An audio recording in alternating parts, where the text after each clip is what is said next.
Welcome back to Bombastic Nation and Ting and Ting and Ting. Back with more vibes for you. Yes, I man find this thing here and I want to see what's going on with it, right? This video is called The Greatest Gold Diggers in History. Gold diggers.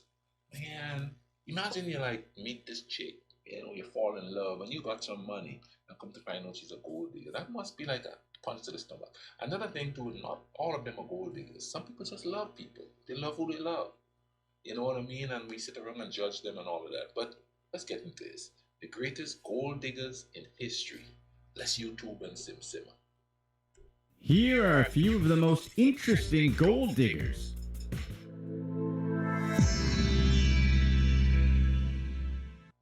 Number 9. Crystal Harris.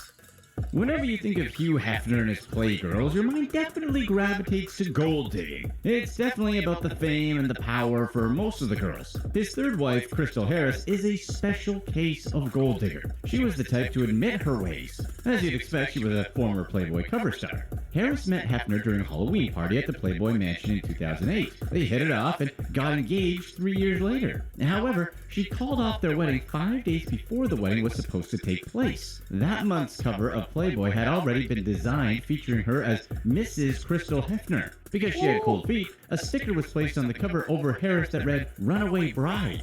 On top of canceling the wedding, Harris appeared on a radio show where she revealed that she didn't find Hefner attractive at all. Yep, she pretty much admitted she was just there for the fame and money. However, she later apologized for her comments, and Hefner even took her back. They ended up tying the knot on New Year's Eve 2012 at the Playboy Mansion. Well, obviously he had no concerns about whatever she said. Hugh Hefner's marriage to Crystal Harris might have seemed like a sham, but to their credit, they seemed happy together. Harris remained married to Hefner all the way until his last days. However, Harris was reportedly not included in Hefner's will after they signed an ironclad prenup. The Playboy founder's $43 million fortune was divided between his 4 children, but apparently Harris was still going to be, quote, looked after.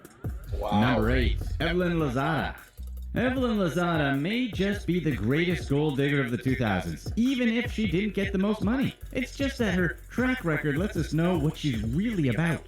Lozada was last engaged to ex-superstar baseball player Carl Crawford for close to 3 years. They got engaged in Christmas 2013 and they had a kid together in 2014. But in 2017, she moved on. That was the same year Crawford called it quits in baseball. You may think that it's because he's not bringing home the big checks anymore. That is true. But he still had plenty of money in the bank. She actually wanted to stay together. The problem was her. Apparently, Crawford got cold feet when Evelyn played hardball on a prenup. She supposedly demanded half of his fortune in their prenup. What's the point of a prenup if she's just going to take half? Well, obviously, he decided not to sign a prenup, and they never got married.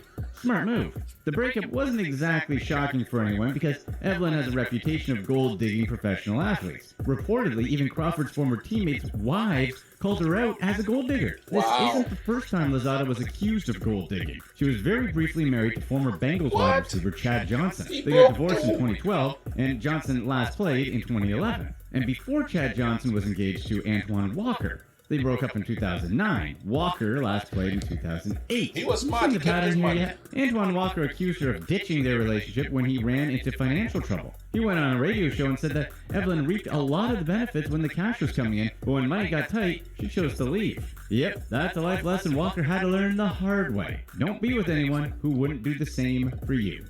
Number 7. I'm telling you, man, they start that stuff in college. They start.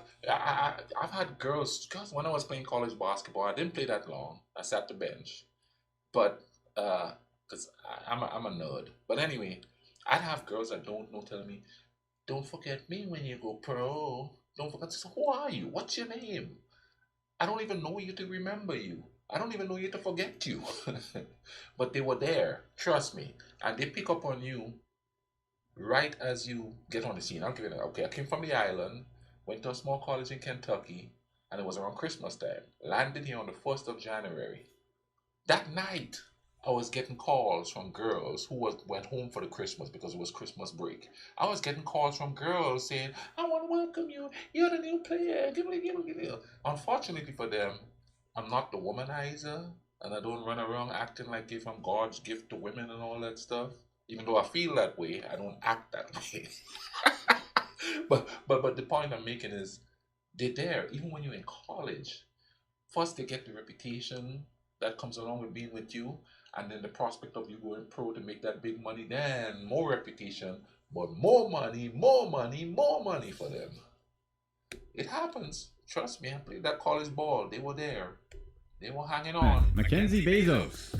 Okay, let's get one thing straight. The term gold digger certainly doesn't apply to all marriages. And even if the split ends up with the other person getting a lot of money, it doesn't mean that someone was in it for the money all along. And the Bezos divorce is the biggest proof of that. Yeah. Mackenzie Bezos got the most money in history from a divorce. When the divorce first became public, the internet was shocked by the fact that Jeff didn't have a prenup to protect his billions. But they had been together since Jeff's start when he didn't have much money. What they should have noticed was that Jeff is the one that cheated and filed for divorce. They were married a year before Amazon was founded. Even though technically Jeff made all those billions during the marriage, that's not to say Mackenzie's support didn't have any influence on his success in any way. Neither Jeff nor Mackenzie knew that Amazon was going to be as successful as it is. She was taking on the risk the same as he was. If Amazon failed, she would have been responsible with any of Jeff's financial problems as well. Mackenzie has a bachelor's degree from Princeton and worked for Jeff Bezos when he was a hedge fund manager before Amazon was conceived. They got married in 1993, and Amazon was started a year later in the back of their family garage. She stepped away from Amazon in its early years to raise their 4 children. In short, she's not exactly someone who couldn't have made her own money. And without her support, who knows how things could have turned out for Jeff Bezos.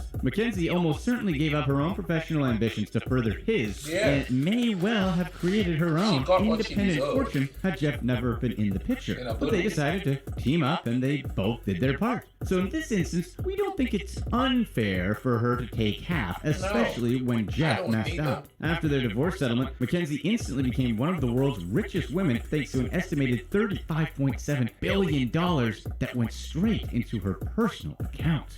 Number 6. Oksana Grigorieva. Oksana Grigorieva is no stranger to dating men with money. She's a Russian singer, songwriter, and pianist who grew up in Russia. Her first marriage was in 1989 when she was married for 3 months to a random Russian lawyer. That Russian lawyer cash flow wasn't enough for her, so in 1992, she married a British artist named Nicholas Rowland, but then they broke up and she started a relationship with actor Timothy Dalton, who played James Bond in a couple of Bond movies. They had a kid together, but their relationship ended in 2003. However, she really hit the jackpot in 2007 when she started dating Mel Gibson. They never got married, but they had a daughter together in 2009. Is this theme starting to sound familiar? By April 2010, they had already split up. To make a long story short, they started going to court over child support payments. There were also the, let's just call it, allegations that she had against Mel Gibson. Gibson wasn't allowed to go near her or their daughter. In 2010, Gibson offered her a settlement worth approximately $15 million, but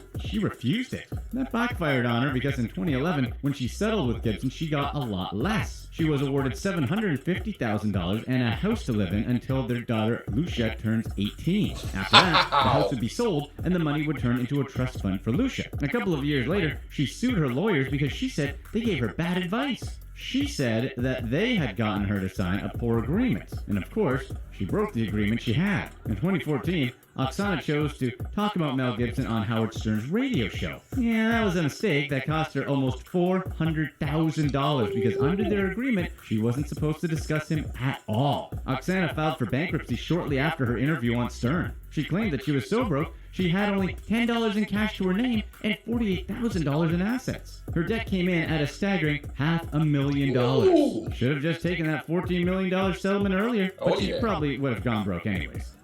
Number 5. Chris Judd.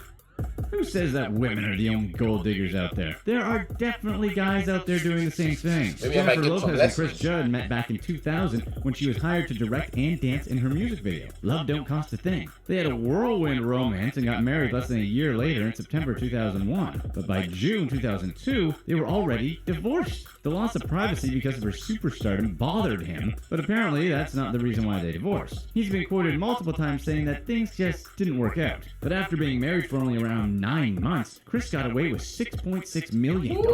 Now, sure, $6.6 million might not seem like much compared to the other mega-sized divorce settlements, but if you do the math here, J-Lo was paying him roughly $750,000 per month of marriage. You would think that Kevin Federline would have made this list, but he actually didn't get too much. Brittany and K-Fed got married after only 3 months of dating. This was while Kevin's ex-girlfriend was pregnant with his kid. They were married for less than 3 years, and he ended up only getting $20,000 per month in child support from Brittany. Yep, Chris Judd definitely secured the bag. Maybe there should be some rapper's backup plan when they go broke. Find out more here. Number 4, the Ecclestone situation. Wait a minute, Bernie Ecclestone is a gold digger? Technically, sorta. It's an interesting situation, and that's why it made it on this list. Formula One billionaire Bernie Ecclestone may be the world's best kept man because of a technicality. Since the divorce from his second wife Slavica, he's received more than $500 million from his ex-wife's trust fund. Needless to say, it's a very unusual agreement.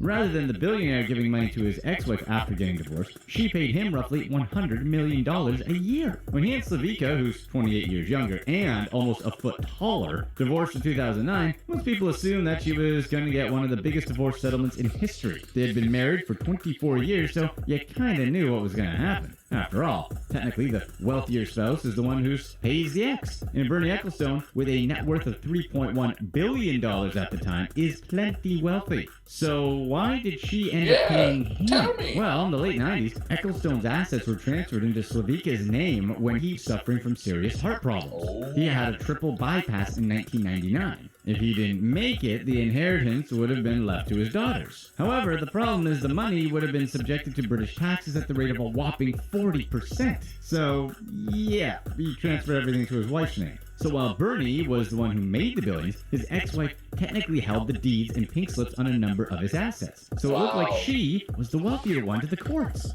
Interestingly enough, today Bernie is married to an even younger woman than his second wife, and Bernie and Fabiana Flossie are about to have their first kid together. Yep, he's gonna be a dad at age 89. Wow. Number 3, Jocelyn Wildenstein. Jocelyn Wildenstein is as well known for her huge divorce settlement as she is for her looks. Jocelyn met ex-husband Alec Wildenstein in 1977 while on a safari with friends in Kenya. Alec Wildenstein is a billionaire art dealer who came from a family of art collectors and horse racing experts. After a year of marriage, Jocelyn started to use his wealth for extensive cosmetic surgery. She and Alec even got his and her eye lifts. According to a number of biographies, she kept changing her appearance to look more feline. She spent millions of dollars on surgeries and kept a lynx as a pet, often saying that the lynx has perfect eyes. Alec and Jocelyn Wildenstein divorced in 1999, and that entitled her to a whopping $2.5 billion and an annual $100 extra million for the following 13 years. The funny thing was, even the judge told her not to use her alimony payments for any more cosmetic surgery. Despite being awarded that much money, she still filed for bankruptcy in 2018. Find out why and how here. Number 2, Anna Nicole Smith. In her short but fast 39 years of life, Anna Nicole Smith definitely left her mark on the world. She was actually born Vicki Lynn Hogan. She grew up poor and dropped out of high school in the 10th grade. But that didn't stop her from becoming one of the most famous faces during the 90s. Her cover on Playboy and also her signing to Guess Jeans made her a household name. But before she got famous, she met one person who would completely change her life. In 1993, when she was 26, she met 89-year-old Texas oil tycoon billionaire James Howard Marshall. They had met while she was performing at a club for gentlemen. They went on and got married the following year, despite a full 63-year difference. Obviously, she immediately got the gold digger label. She insisted that she married him for love, not for the money. She said that Marshall took her out of a terrible place and cared for her and her son from her first marriage, so in return, she decided to take care of him. Well, to be fair, that's definitely one type of love, but we wouldn't call that romance. Anyways, a quick 13 months later, her new husband went on to the next life. And much to the outrage of his family, Smith sued for half of her late husband's $1.6 billion estate. She claimed that while he didn't include her in his will, he had intended to set up a trust to provide for her, just like he did when he had set up a trust for his family. Marshall's son, who inherited almost the entire estate, argued that his dad had already been adequately generous to his trophy wife. He gave her plenty of gifts and treated her to a lavish lifestyle. The whole thing went back and forth for a long time. In 2006, she ended up at the United States Supreme Court still fighting for her inheritance a full 11 years later. She was initially awarded roughly $450 million, but that verdict was later dismissed. The sad thing is that her and Marshall's son both passed before the case could ultimately be resolved years later. Number 1. Milutko Marjanovic.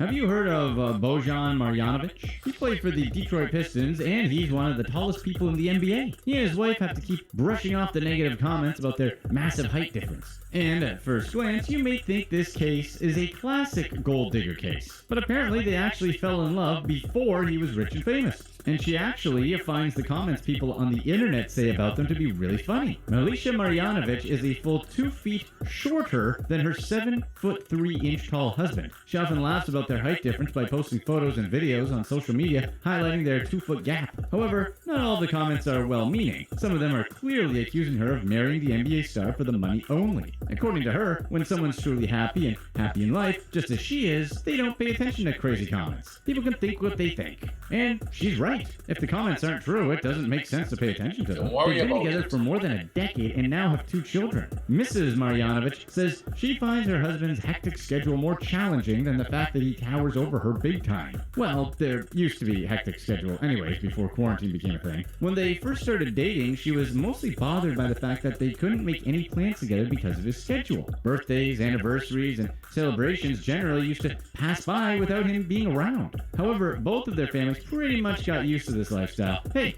whatever it takes to generate that cash flow. Watch this next video to find... I'm telling you, man, it's crazy out there.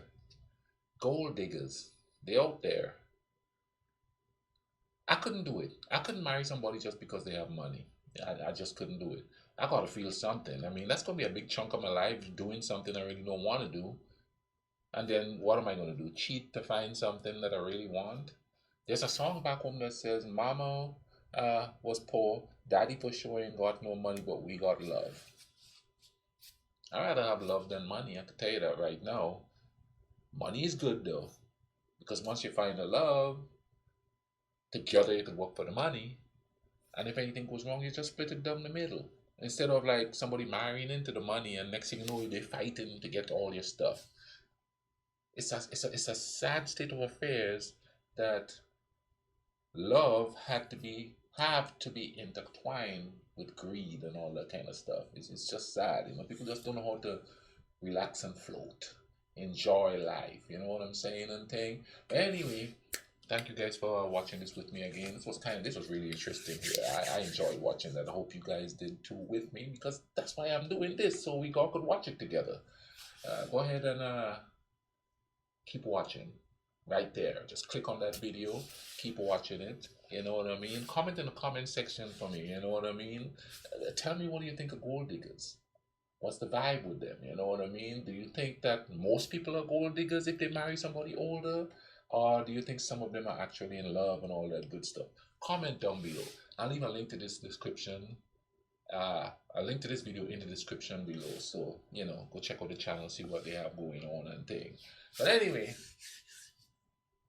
cool running.